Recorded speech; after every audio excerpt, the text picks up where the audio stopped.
L'aloe vera, c'est une petite plante qui ressemble à un cactus. Elle est connue depuis l'Antiquité pour ses vertus hydratantes et cicatrisantes. Et aujourd'hui, elle a conquis la planète. C'est le parfum numéro 1 des produits de grande consommation, de la lessive au gel douche. De succès marketing en petites arnaques, nous sommes partis à la découverte de cette plante mythique avec Jean-Christophe Porte et Ludovic Tourte.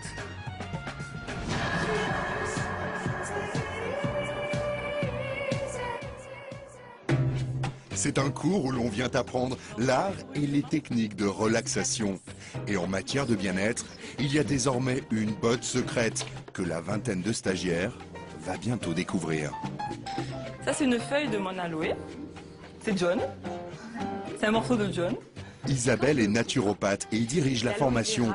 Et John, c'est son chouchou, une plante qu'elle découpe en morceaux et qui crée toujours la surprise.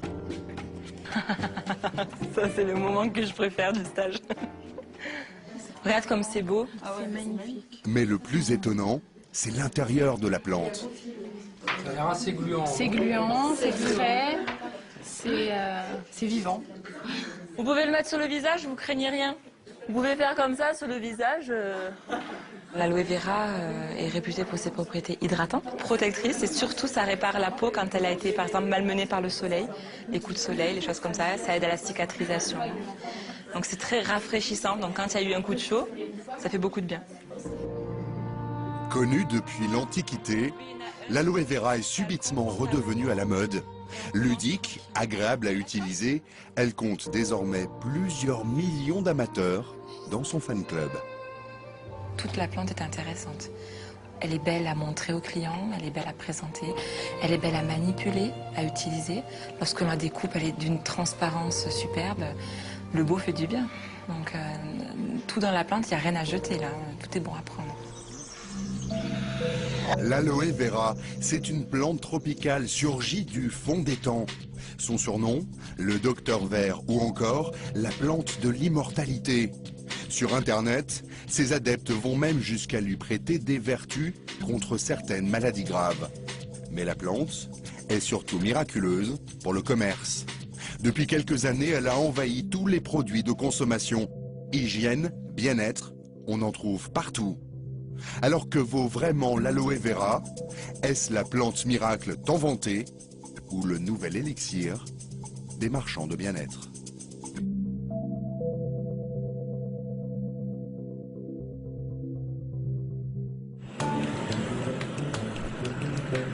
L'aloe vera est une fille du soleil. Pour la trouver, il faut grimper dans les montagnes d'Andalousie, en Espagne. Juchées sur les collines, les fincas, les fermes locales. Sur ces terres arides, poussent surtout des fruits tropicaux, mangue, litchi ou avocat. Et c'est ici qu'un couple de Français, Patrick et Sylviane, s'est lancé dans la production d'aloe vera. Leur plantation est entièrement bio.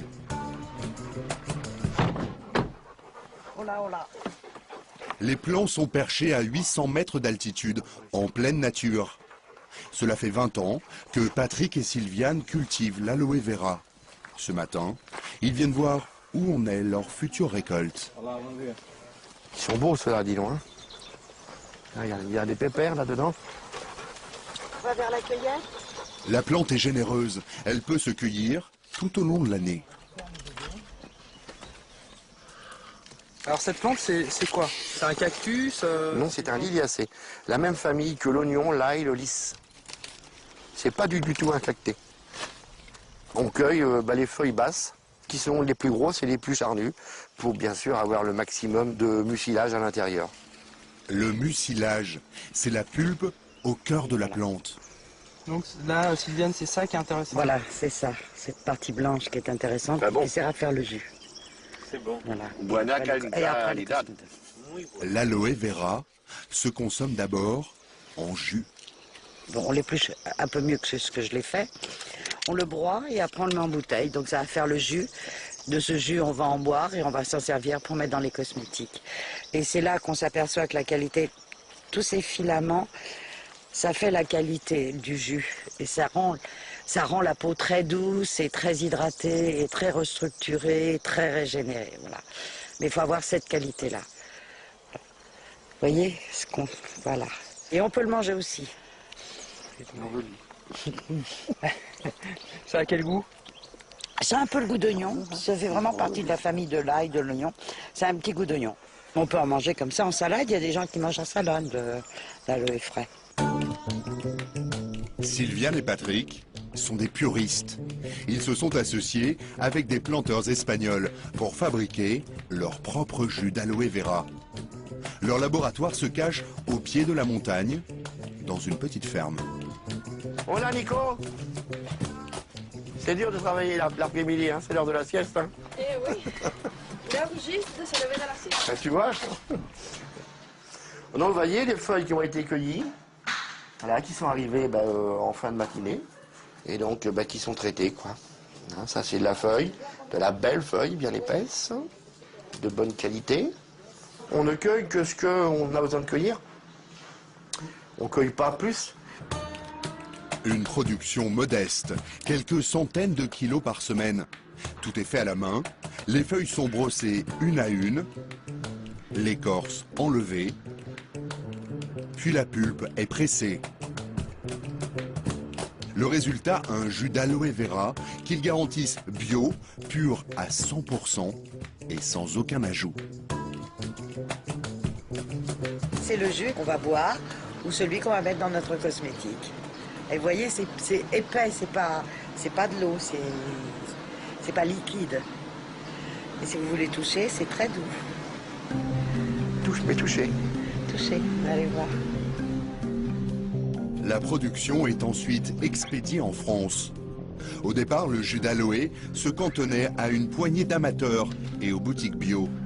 Mais aujourd'hui, il est devenu très tendance. Dans leur usine, Sylviane et Patrick fabriquent toute une gamme de cosmétiques à base d'aloe vera pur. Elle a bien la couleur du jus là pour le moment. Hein. Et en ce moment, ils tentent de mettre au point une nouvelle crème solaire. Car l'aloe est très efficace contre les coups de soleil. Le seul problème, c'est la petite odeur d'oignon. Elle sort. 2 secondes après, elle sort. Ça ressort. De quoi? L'aloe. Ah, pas tant que ça. Ah bah là, il ressort, sur la peau de Patrice, il ressort bien. Il y aurait bien sûr un moyen de masquer cette odeur d'oignon. Utiliser cette poudre de l'aloe vera lyophilisée. Avec 1 gramme de poudre, vous faites 200 grammes de produit. Donc ça, c'est du super concentré en C'est fait. du super concentré. Mais en analyse, vous n'avez pas du tout les mêmes taux de molécules actives qui ressortent entre la poudre et le jus d'aloe.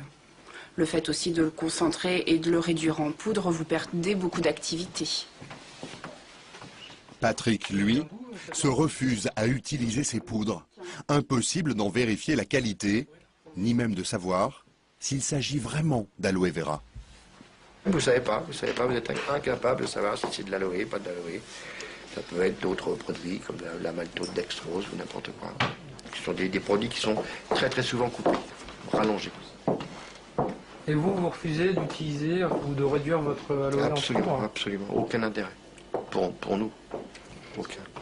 Aucun. Où est la plante là?